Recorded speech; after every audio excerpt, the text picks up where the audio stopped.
Magandang hapon mga ka-happy hour. Narito ang mga balita para sa MBC TV Network News Update, 3 PM edition. Due date ng pagbabayad ng kuryente ngayong Hunyo, iuusog ng Meralco. Ayon kay Josel Derriaga, tagapagsalita ng Meralco, nagkaroon kasi ng delay sa distribution ng bill bunsod ng adjustment sa singil ngayong buwan.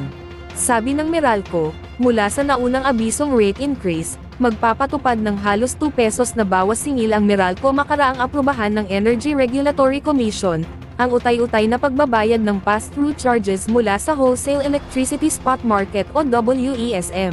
Nagsimula na silang mag-distribute ng bill nitong weekend, habang inaasahang mai-adjust ng 7 hanggang 9 na araw ang deadline ng pagbabayad sa mga ito.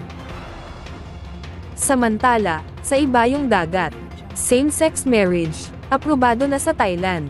Ang Thailand ang unang bansa sa Southeast Asia na nagsaligal ng same-sex marriage at ikatlo sa Asia, sunod sa Nepal at Taiwan na kumikilala sa same-sex couples. Aprobado na ng Senado sa Thailand ang same-sex marriage. Halos lahat ng mambabatas sa upper house ang sumuporta sa same-sex marriage law, at nakatakdang ipadala sa palasyo para sa royal approval.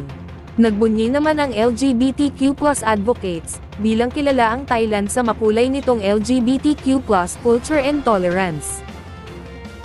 Sa iba pang balita, MaxiCare, nadali ng data breach. Kinumpirma ng National Privacy Commission ang data breach sa MaxiCare noong Linggo, June 16, alas 12:49 ng tanghali.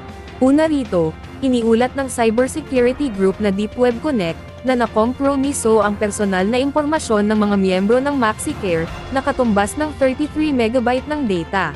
Kabilang sa mga nadali ng data breach ang mga address, MaxiCare card number ng mga miyembro, phone numbers, history ng kanilang requested procedures at iba pa. Sa ngayon, wala pang buong detalye ng inilalabas ang NPC, ukol sa nasabing data breach. At yan ang mga balita para sa MBC TV Network News Update, 3 PM edition.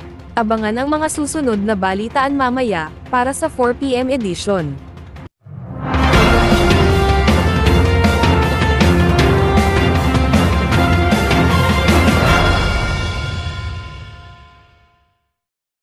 Mga ka-happy hour, kung gusto mong manood ang mga balita sa MBC TV Network News Update, mag-subscribe sa aming YouTube channel, i-like ang aming Facebook page, at i-follow sa aming TikTok account.